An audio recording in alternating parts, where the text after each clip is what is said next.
Hey everybody, it's Erik Torenberg, co-founder, partner of Village Global, a network-driven venture firm. And this is Venture Stories, a podcast covering topics relating to tech and business with world-leading experts.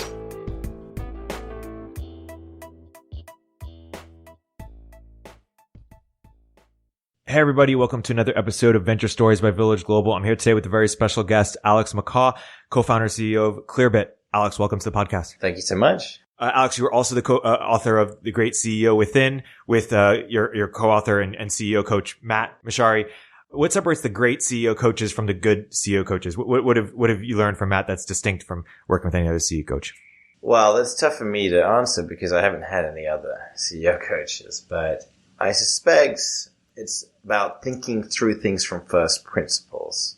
Matt actually ran a company in the 90s in the dot-com boom, and it did fairly successfully and exited, but it was such a shit show that Matt afterwards took a step back and thought, what could I have done better? And he basically researched everything he could find under the sun and became a world expert on management.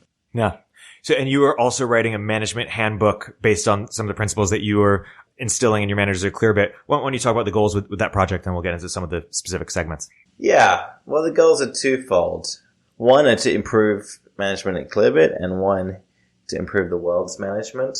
I'm a massive believer in management. I think it's one of the most underutilized, overlooked sources of leverage in the world today.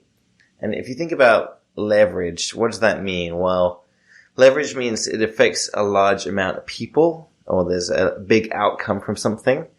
And also leverage is about making a small change can have a huge impact, right? So let's think about management. If you think through your management experience, have you ever had an amazing manager? Yes. And would you say they changed your life? Yeah, professionally, I would say, yeah, they were immensely. Yeah. I mean, I think it's like having that incredible teacher. Yeah. And they will have such a big impact on your life, and you will always remember that impact. And what's sad is that incredible managers are pretty rare. And most of us have a manager, and our manager actually dictates a lot of our experience at the company. They essentially are the conduit between you and the company. And if that experience is bad or off, then you're going to leave that company. So it's extremely important to get that right. And the issue is, how do people become managers? Yeah. How do you think they become managers? Sort of working their way up the ladder, performing, and then that's right. So you're a highly effective individual contributor, and then you get promoted into management. And I say promoted in air quotes because it's actually a completely different job, and no one gets trained for it. And there's very little resources out there. If you ask people, what is the best book on management, they'll probably say High Output Management, which was written 20 years ago. There's nothing modern written that at least I could find that suited my needs. And I learned so much building Clearbit. Clearbit's now 100 people or so. And I learned so much over the last 5 years that I wanted to distill it into a book. Yeah. Well, I guess there's two questions here. One is, how has management changed since Andy Grove's book 20 years ago? Or how should that book be re-updated today based on how times have changed? And then I want to get into what separates the good from the great to life-changing in terms of some management principles. So I think the massive change has been the intellectual revolution, where you now have creative workers. If you look through Andy's book, a lot of the analogies he uses are this factory, this conveyor belt. And that's definitely used to be the case during the industrial age, that you wanted people to do exactly what you told them to do and not think creativity. But today, that's all different. Like, you have a small number of highly talented people, most of them engineers who are programming, and each of them has a lot of leverage, and they all need to demonstrate a lot of creativity to get to whatever outcome you want to get to. And so you actually have to treat them very differently than if you were treating, say, a factory worker who you wanted them to do exactly what you want them to do. So that has all sorts of knock-on effects. Like transparency is one of the biggest ones.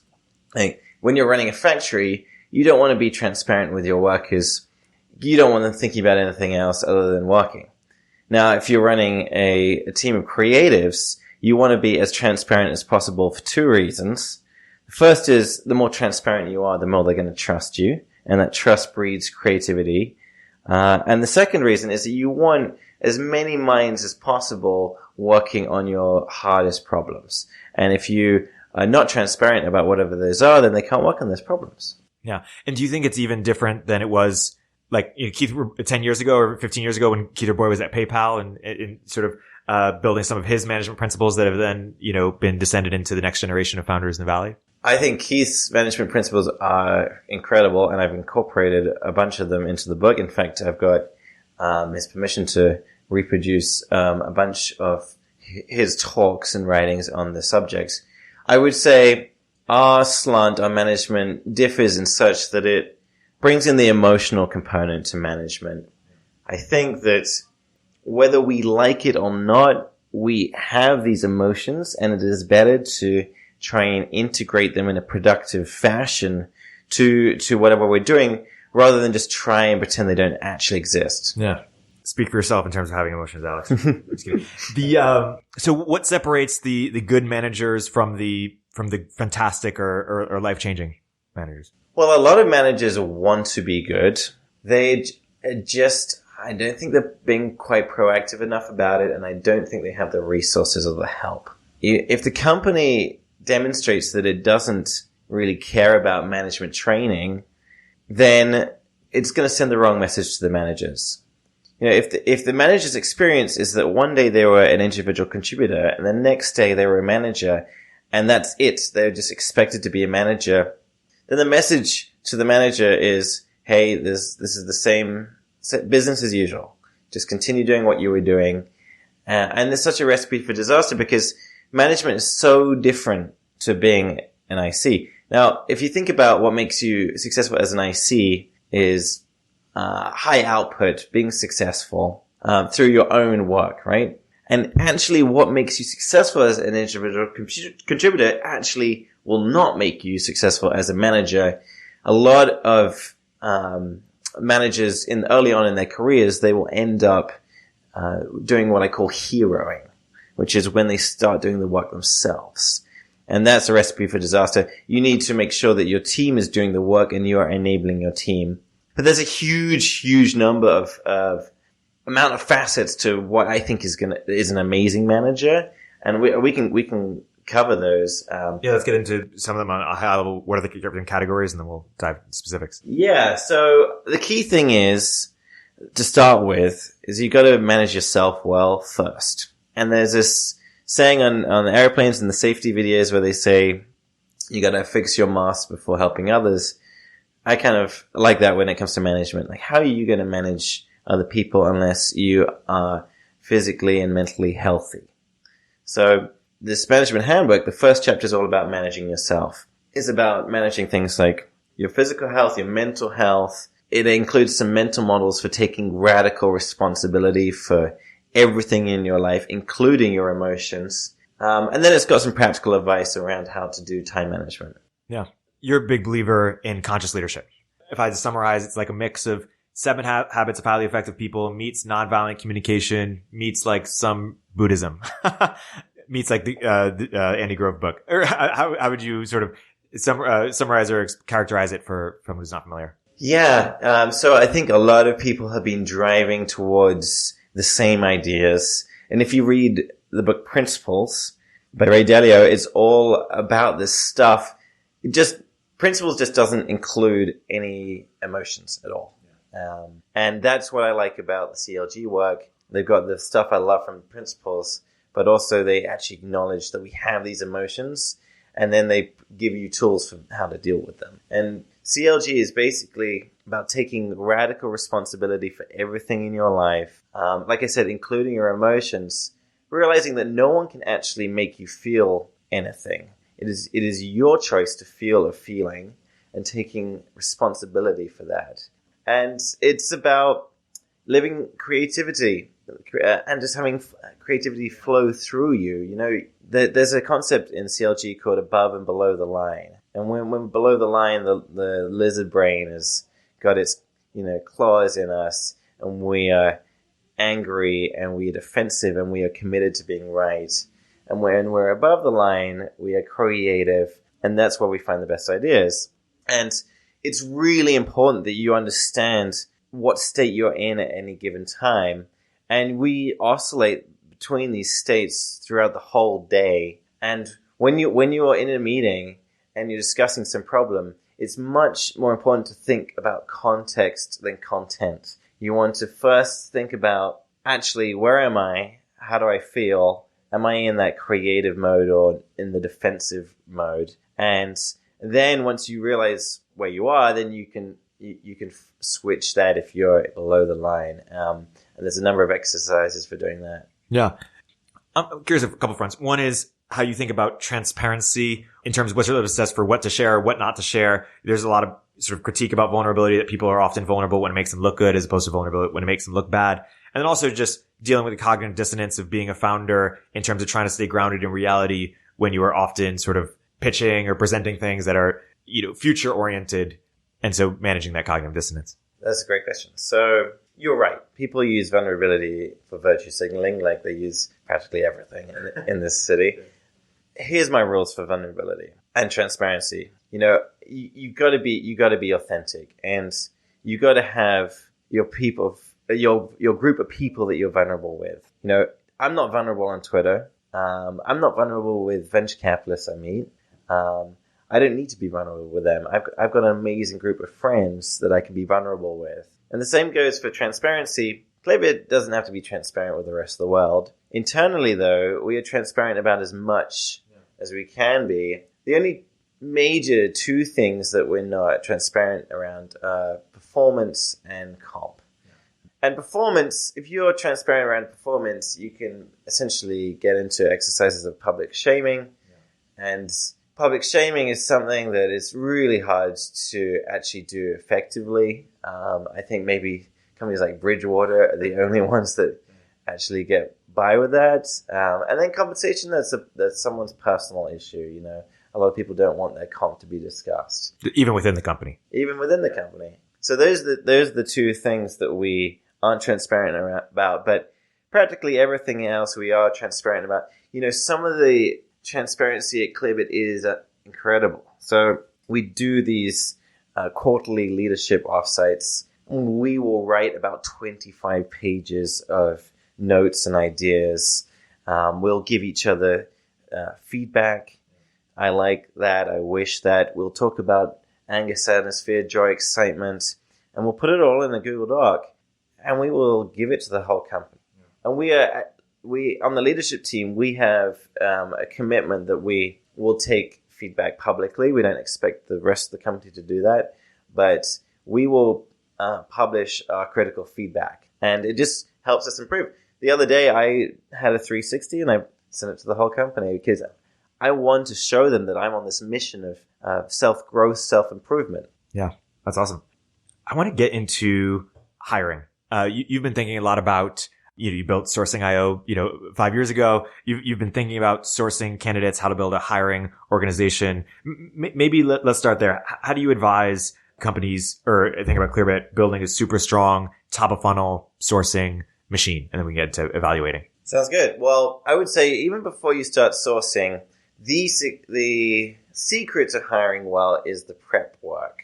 And often companies don't do any. And so this means that they don't know how to evaluate candidates. Candidates come in and they're all evaluated differently. And so there's no way to compare them. So before you even start sourcing, what you should do is create a role proposal. And this includes, first of all, a justification of why you want to spend $100,000 to $200,000 hiring someone. And this should be the last resort. Yeah. And then it contains what we call a scorecard. So these are the attributes that you are looking for in the candidate, and how much they matter. And this lets you take each candidate and you can score them by the same criteria. And once you get to the interview stage, you can split up the interviews that are looking for some of these specific items on the scorecard. To get to your question about sourcing, there is one secret to sourcing that I have found. And unfortunately, I only found it a few years into Clearbit's history. You asked me about sourcing probably because it's one of the hardest parts of the whole puzzle, right? And the thing is, if you don't have a good enough top of funnel, then you end up compromising at the bottom of the funnel.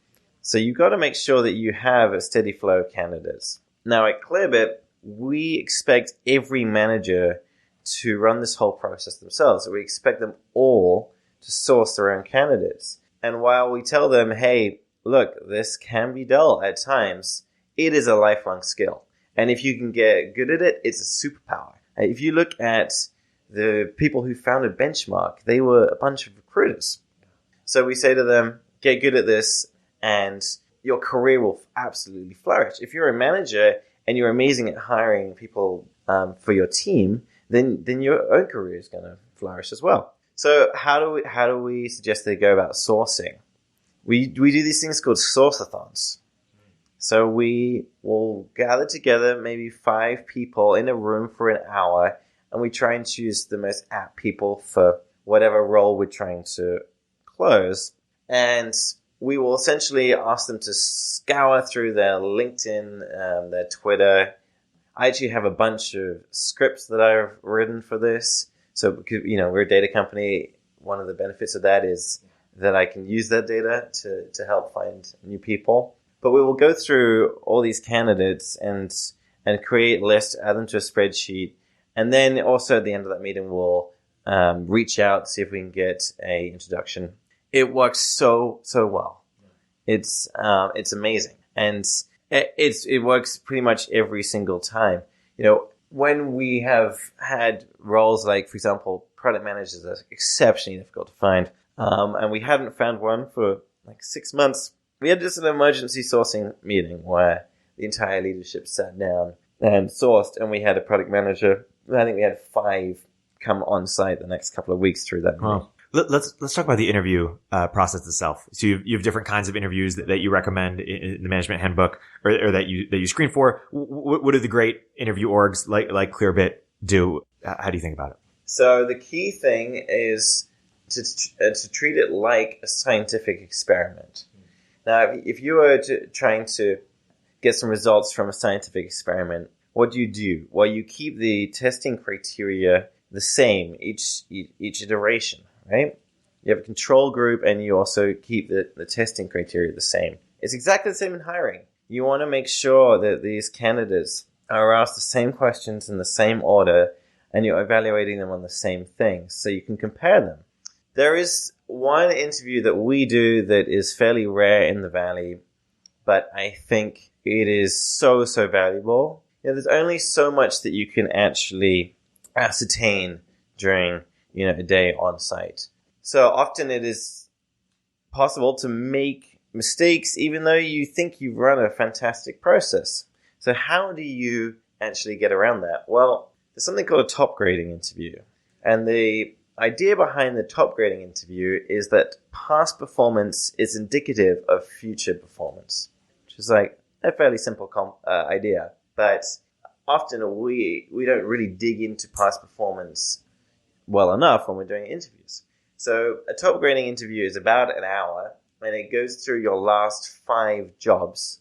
And there are about 6 or 7 questions that we ask for each job to try and ascertain what were they hired to do, what were their priorities, did they accomplish them, what were their weaknesses during their job, and then who do they work with, and then we do reference checks with all those people. We also ask them to rate, we ask them what their managers for their last 5 jobs would rate their performance out of 10.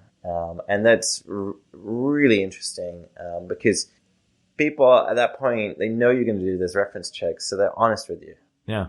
Is there any other thing that's important to think about in terms of what makes a great reference check? Well, we do 2 types of reference checks. We do reference checks of people the candidate has given us and people the candidate hasn't. And if a reference check is referred by the candidate voluntarily, then you can be sure then that person will say good things about the candidate. Otherwise, they wouldn't have been referred.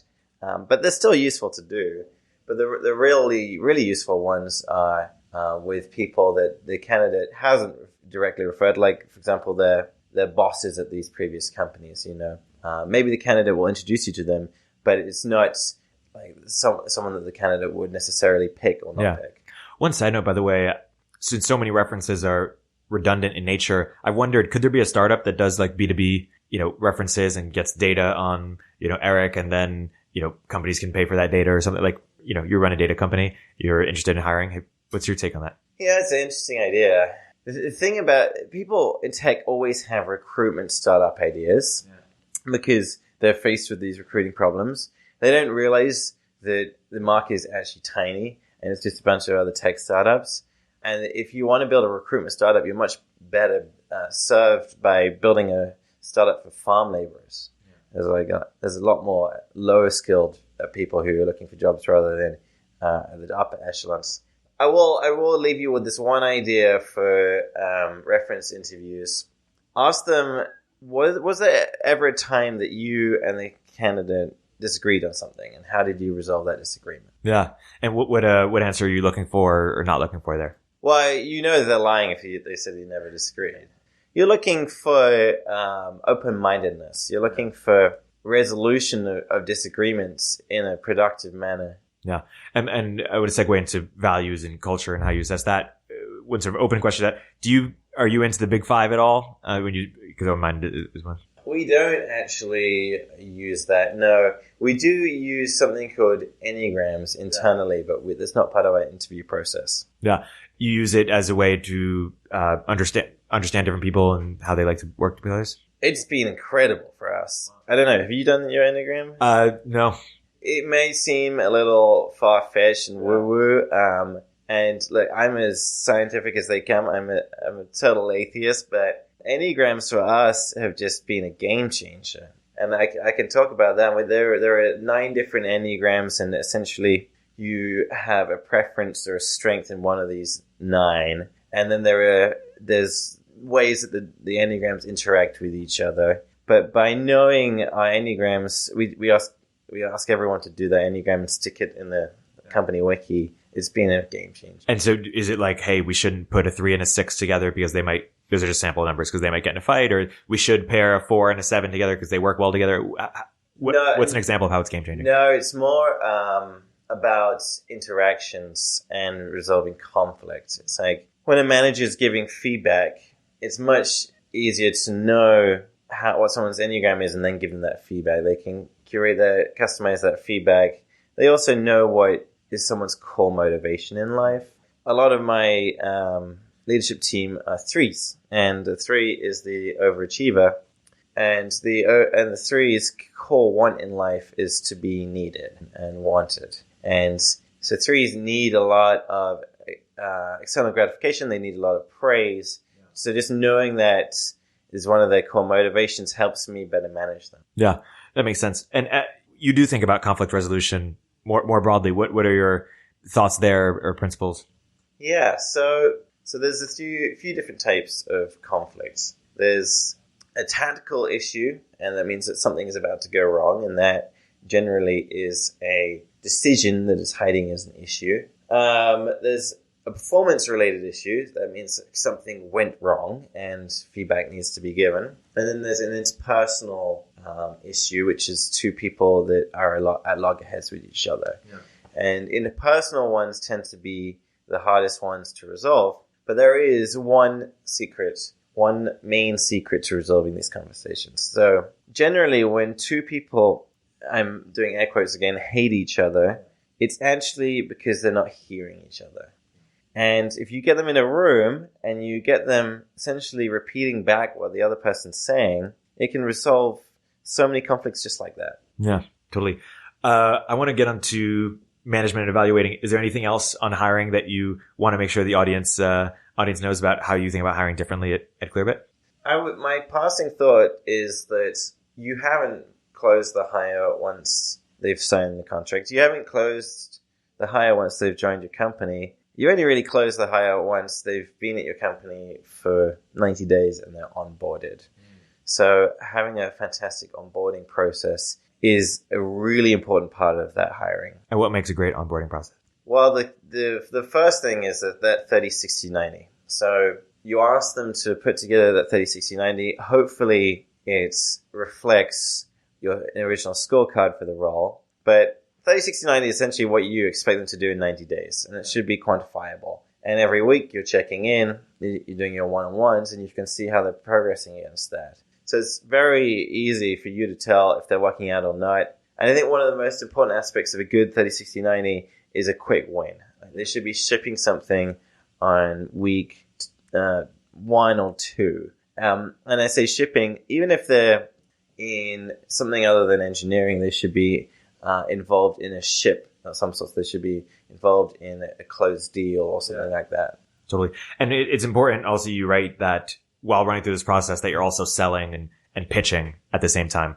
What do great interview processes do in terms of incorporating closing as well? Pitching and closing. Well, the key to closing is not to make it a negotiation. It's like a marriage. You should only ask them should only give them a job offer when you know they're going to accept it, right? So essentially you get to the point of the interview where you want to give them the offer and you say to them, if we give you X, Y, and Z, would you accept? And as soon as they say yes, you actually give them the offer. But the thing is, it's not a negotiation. At Clearbit, we don't have room to negotiate. We have a system. We have very structured system to try and make everything as fair as possible. And so people coming in hoping for a negotiation or expecting one are usually disappointed. And the key thing is just to make sure that it's obvious from the get-go that it's not a negotiation. Right. Let's talk about comp a little bit. Zach Cantor has this tweet. Startup comp is simple. Either become the best in the world at identifying mispriced assets, or convince incredible people to work for less, or pay top of market, or build a mediocre team. He says everyone thinks they're doing the first two, becoming best in the world in identifying mispriced assets or convincing incredible people to work for less, but they're really doing 3 and 4, i.e. paying top of market or building a mediocre team. Would you edit anything there, or how do you think about startup comp? How should startups think about it? Yeah, I mean, I think that's right, and I think you just do things at different stages.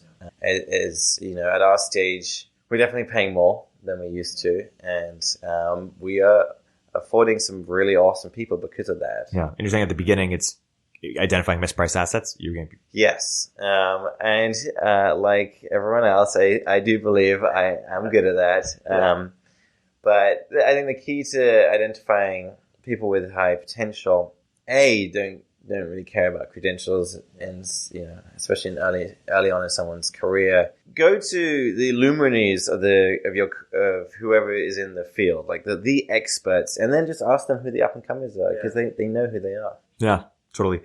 And I'm building a separate product cosign around that, so I definitely believe in that.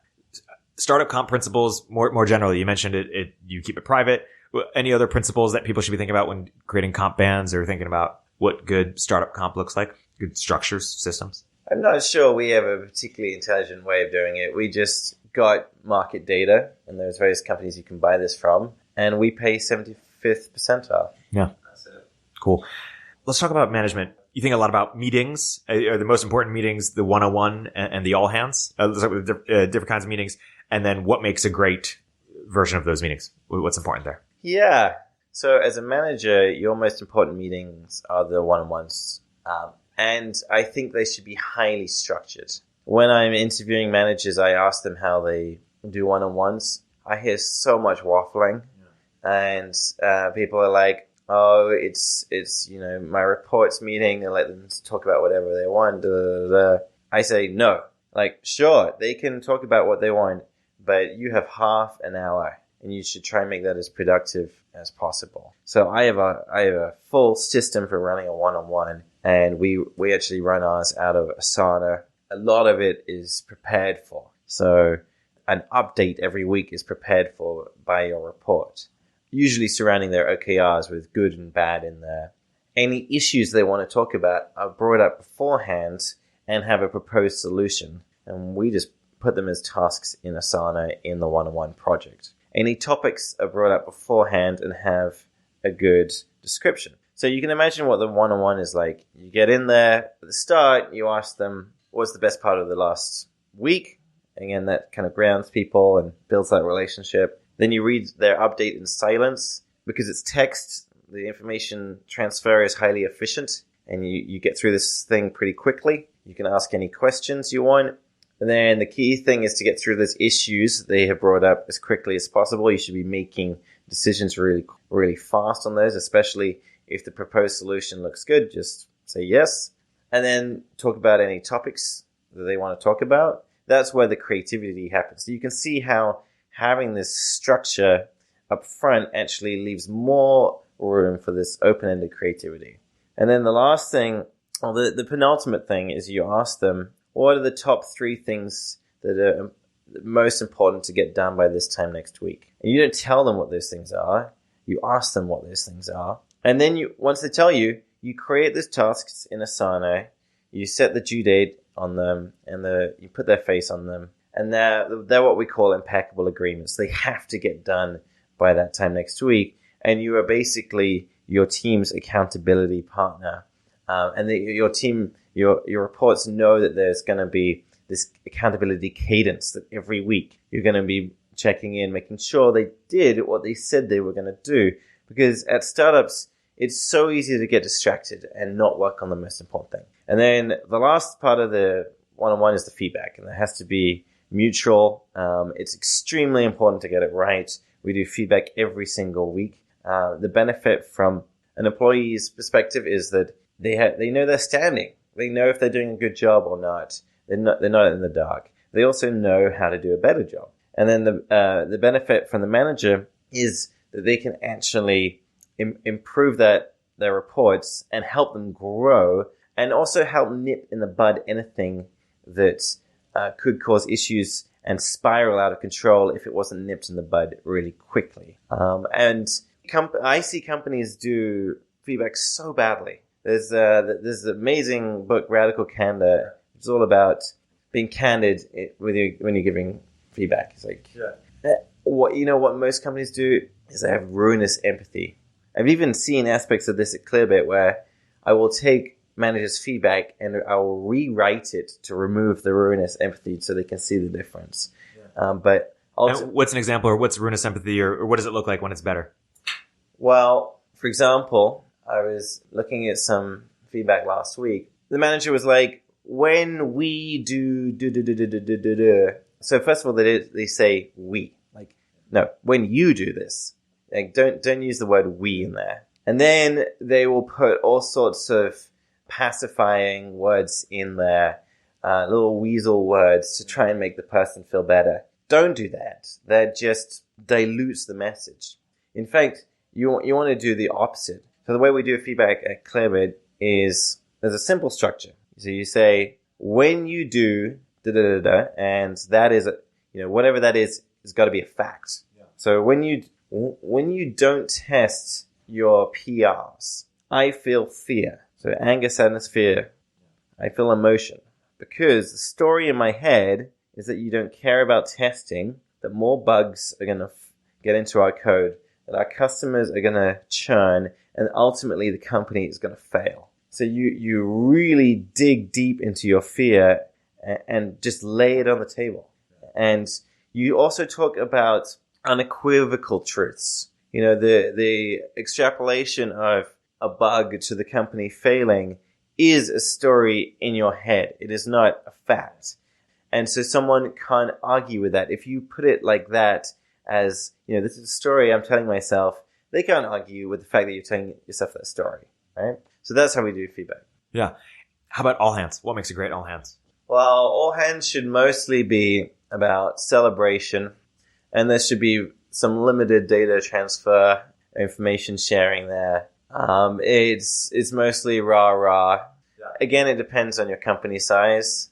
Early days we used to do company updates from across the leadership team. And these days we actually just have a theme. Yeah. We do it every week, and I generally MC it. But it is generally stuff that the whole company needs to know, and it gets them excited. There are better ways of disseminating information that aren't through all hands, and it gets boring, especially if the information isn't relevant to a large part of the company. Yeah. What makes great OKRs versus what do people make mistakes when? How do people do OKRs suboptimally? So I'm not sure I'm an expert at OKRs. I think we've messed it up a few times at Clearbit, but I'll tell you about a new system we're using.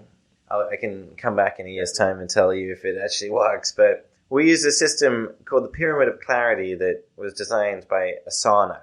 And if you think about it, Asana are probably the best at OKRs because, they run a project management tool, right? So we were lucky enough to have one of the really early people at Asana who essentially built the company, called Kenny Van Zandt, as an early investor. And he came around and we got chatting. And I was telling him about all the internal communication problems we were having, teams stepping on each other's toes and things. And he said to me, Alex, you don't have a communication problem, you have a planning problem. Like, that's synonymous. If you solve planning, then you solve communication, which I thought was really interesting. And then he showed me the Pyramid of Clarity. And the Pyramid of Clarity is very similar to a classic OKR system, except there's a few key differences. It starts out with a mission. So this should be something simple that you could stitch on a pillow. But it's why you do what you do, why you get out of bed. Then you've got your strategies. So maybe there's 3 different strategies to get to the mission. And then you have your company-wide objectives. And then what you do is you get each team to write key results against those company-wide objectives. And then you don't have any inheritance. So OKRs don't inherit from OKRs. And what ends up happening is you get a pretty long list of, I think we have about 6 objectives this year and about 30 or 40 key results. And that is a long list, but the nice aspect of this is you can see it all in one page in one Asana project. You can see all of these things. You know the entire status of the company. Because when people don't have clarity, they're often asking, what is that team over there doing? I don't trust they're actually working. Yeah. And if anyone says that to me now, I'm just like, here is the Asana board. You can see what everyone is working on, and you can see the status of all those projects. Yeah. And I guess, how do you think about common management mistakes? That's something you've written a bit about, and how do you overcome them? Yeah. There are some common ones that I see time and time again. And the first one is heroing. We alluded to that earlier. This is doing your team's work on behalf of them. And generally people do this for a few reasons. One, outwardly, they're trying to appear kind. Their team's overloaded and they need some help. And number 2, secretly, they think they can do the work better. And what happens over time is the more you hero, 2 things happen. The first is that you start resenting your team. And the second is that your team doesn't ever learn. And actually, to get a proper delegation system working, you need an error rate baked into it. Like, if you think that you are the perfect person to do the work, and you might actually well be better than anyone in your team to do that work, but if you just do that work every day and you never delegate it, then your team are never going to learn. So you need to have an expected failure rate baked in when you're handing off that work to your team. And there's a whole framework for how you manage this called task relevant maturity, which is quite interesting. But that's the main issue, is that people hero. And I'm asked, sometimes, is it okay to hero? We're a startup, we have limited resources. I say it is okay to hero in certain circumstances, but you have to make it really apparent that's what you're doing. Yeah. So you say to your team member, hey, I'm going to hero you just this once, and then you're on your own. And I've done that before, especially with key hires. But ultimately, my senior team need to learn how to do their own hiring. So that's the first one, heroing. The second one is not prioritizing hiring. At Clearbit, our leadership team have been at the company for about 5 years now. They were the first people to join the company, which is pretty incredible that we still have the same leadership team 5 years in. And it just shows the self-growth vehicle that we've created, that they can grow with the company. Now, one of the issues that we saw early on, especially as you're migrating individual contributors to managers and eventually leaders, is they are not prioritizing hiring. They're swamped. And They're doing a bunch of IC work. What ultimately this means is you're just going to get more and more buried over time. So you have to put a pause in the IC work. Things that the company have to be broken for a while. Get on that hiring, fix the problem for the long term. There's two more common management mistakes. The first is not acting fast enough when someone isn't working out. We, Clearbit, we've delayed firing people in the past, and it's always been a mistake. Yeah. If someone's not working out, they're not going to work out. Treat them with respect on the way out, help them find a new position somewhere else, but don't dilly-dally. And then the last common management mistake is ruinous empathy. It happens time and time and time again. And you are just doing your team a disservice. You're giving bad feedback in order to make people feel better. But actually, if you end up firing these people because your feedback wasn't good enough and they never actually learned and changed, then who are you serving then? They would much rather you be real with them. Let's go back to your one-on-one example. Let's say that you're giving me the exact feedback you gave, which is you have fear that, I don't care enough to do the bugs and that's going to hurt the company. What's a good answer to that versus is a bad answer? Hey, I'm making excuses, or I'm saying, well, you didn't do this. What sort of response are you looking for versus not looking for in terms of responding to feedback? Yeah, you're looking for ownership. You're not looking for excuses. You're looking for signs that someone understands how serious something is. You're looking for a growth mindset. If you're giving feedback, the same feedback 3 times in a row, you should probably put them on a performance improvement plan, honestly. Yeah. And what makes a great performance improvement plan? And let me ask you, at the times that you've given performance improvement plans, what percentage? Is it 10%? Is it 30%? Don't get fired. Yeah. Well, I wish it was higher. It's probably about 10% of people put on PIPs don't get fired. The key thing for a performance plan is it's got to be genuine. You genuinely want to improve their performance, and you want them to come off the performance plan. So we have very structured performance plans. We have set goals to hit within set times. It's up to you if you want to do that or not. Like I said, if you don't work out at Clearbit, no biggie. There's lots of reasons why that might be the case. We'll help you find a job somewhere else. We also, our severance package works that you just get a month that every year that you're at Clearbit. It doesn't matter if you voluntarily leave or if you're fired. You get that month. Yeah. How do you think about running group meetings? Maybe small product sessions or small meetings that are in between the one-on-one and the all hands. What makes a great meeting, or what are mistakes people make running meetings? The mistakes that people make are not preparing. Yeah. And the mistakes that they make are information transfer over voice. A meeting should be prepared for, and updates, especially recurring meetings, updates should be written prior to the meeting, and then you should spend the first 5 to 10 minutes of the meeting just reading these updates. Someone has to crystallize their thoughts into an update. Their thoughts are just going to get better and better, and it's much faster for you to read than talk about something. So that's one of the main things. The other thing is just having a meeting owner, like an MC, who's going to move people along, adjudicate, and generally help proceedings. We also have a note taker, and that is different from the meeting owner, mostly because we only have one information processor in our brain for language. And if someone is writing notes, then they can't effectively MC a meeting. So we have a separate person doing that. But the key thing is like I said earlier, it's very similar to the one-on-one. So you have updates from everyone, read and silenced at the start of the meeting. You have issues and proposed solutions. And again, these are just all tasks in Asana, and every meeting has a project in Asana. And then you have topics, which are open-ended discussion topics. And then you have next actions. And it's important for the meeting owner to keep people accountable to their next actions. So if something gets decided or some piece of work gets decided in the meeting, then whoever is responsible for that has to get that done by the next meeting. Yeah.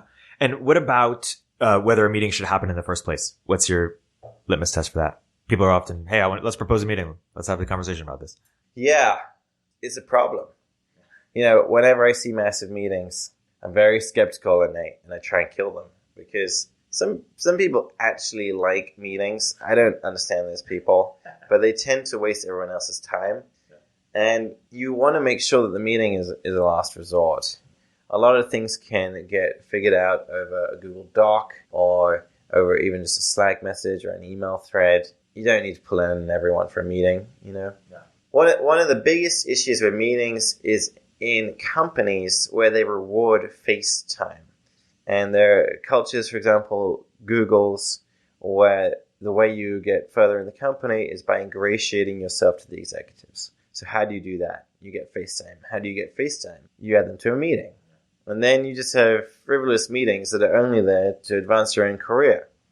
Do you agree with Keith Rabois' framing of there are barrels, this is called ammo? Like, do you agree with that idea of interpreting talent? Yeah, I do like it. My preferred one is the rocks and the rock stars. We did an analysis recently at Clearbit and went through all the high performers and tried to look at traits that they share between them that we could potentially look for in the hiring process in the future. And they were all either rocks or rock stars. So rocks are good performers. They're very dependable. They just get stuff done. Yeah. They care about their craft. They're not hard to manage. Rock stars are generally a bit more prima donnas, but they tend to be really talented and worth the management cost. And then everything in between those things is not one. Yeah, that makes sense. When founders come up to you and say, hey, how should I think about building culture at my new company? What's the most common advice that you give them, or what's the best way to even think about culture? Is culture something that's created indirectly by good systems and processes, or? That's a tricky one. It's like asking someone how should I go about building a church? It's something that's organic that you actually don't have much control over. It just happens. And there are some things you can do to push it in ways that you want it to be pushed. But it's something you have to be so careful about. Ultimately, I think that the culture often reflects the founders.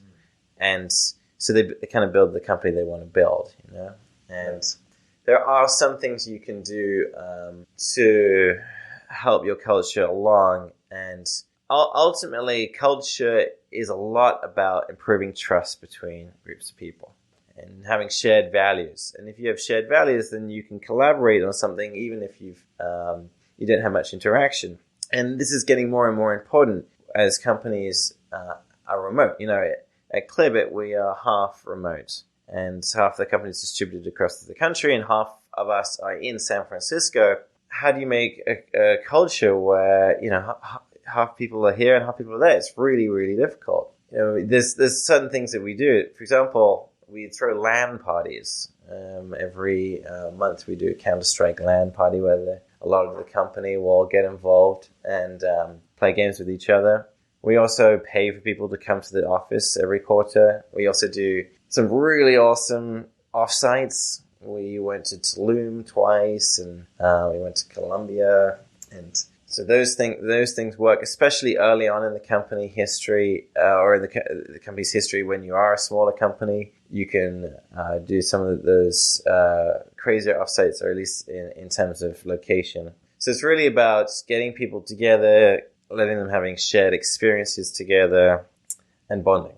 And then they'll build trust. How do you measure managers' performance? So there are a number of ways of measuring a manager's performance, chiefly their output, how well is their team doing. And I view it in terms of managerial leverage, which is something I stole from Keith. But it's essentially like, how well are you doing given your resources you have? Like, essentially, what is my investment returning on you as a manager?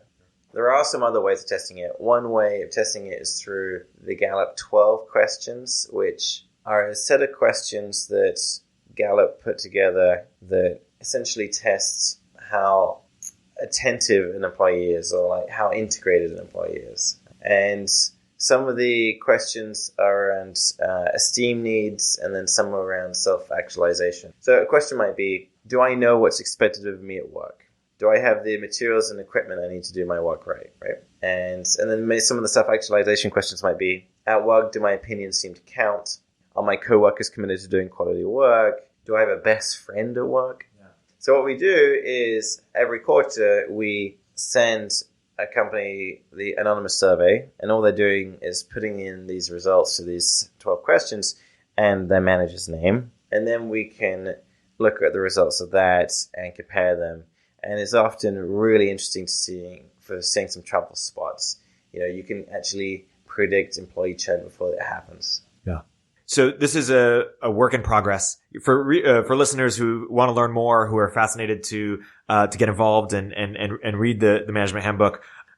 Give us a little teaser. What's to expect? What's upcoming? My understanding is that you're writing it in public a little bit, getting feedback. Why don't you wrap up with what to expect? Well, writing a book is a great way of learning about something. I've done this twice in the past. I've written some O'Reilly books, and they even came to me and asked me, can you write a book on CoffeeScript? And I hadn't even heard of CoffeeScript, but I agreed to do it. And I published that. And it's the same with management. I know a bit more about management than I did CoffeeScript at the time, but I still have a ton more learning to do. And so we're actually trying something different with this book. I'm writing it in Notion, and we're then distributing it. We've got about 500 people who are going through and writing comments. And the book has got so much better since we've got this incredible feedback loop going. So we're going to publish this book starting in March. And I would just follow me on Twitter if you want to know where to find that.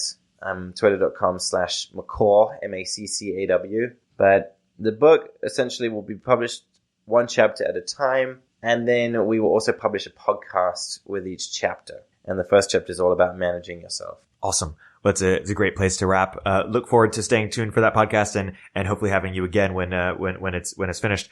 My guest today has been Alex MacCaw. The book is Great CEO Within, the management handbook. Stay tuned, and the company is Clearbit. Thank you so much for coming on, Alex. Thanks so much. Appreciate awesome. it.